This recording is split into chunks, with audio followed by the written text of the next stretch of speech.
கோவை ஆட்சியர் அலுவலக வளாகத்தில் மாற்றுத்திறனாளிகள் பாதையில் இருசக்கர வாகனங்கள் அவதிக்கு உள்ளாகும் மாற்றுத்திறனாளிகள்.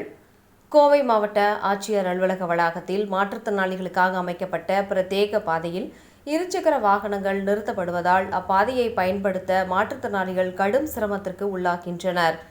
அரசு அலுவலகங்களுக்கு பல்வேறு வேலைகளுக்காக நாள்தோறும் ஏராளமான மாற்றுத்திறனாளிகள் வந்து செல்கின்றனர்.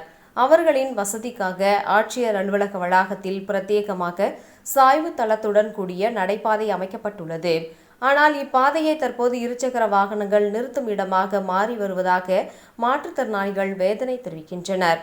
ஆட்சியர் அலுவலகம் வரும் மாற்றுத்திறனாளிகள் சக்கர நாற்காலியிலோ அல்லது துணையுடனோ தான் இந்த பாதையை பயன்படுத்துகிறார்கள். ஆனால் இருசக்கர வாகனங்கள் ஆக்கிரமித்து இருப்பதால் மிகவும் குறுக்கலான இடத்தின் வழியாக சில சமயங்களில் சாலையின் வழியாக செல்ல வேண்டியுள்ளது. அதனால் மாற்றுத்திறனாளிகளுக்காக பிரத்யேக பாதையில் இருசக்கர வாகனங்களை நிறுத்துவதை தடுக்கவும், அவ்வாறு நிறுத்துபவர்கள் மீது உரிய நடவடிக்கை எடுக்கவும் மாவட்ட நிர்வாகம் உடனடியாக தலையிட வேண்டும் என்று சமூக ஆர்வலர்கள் கோரிக்கை விடுத்துள்ளனர்.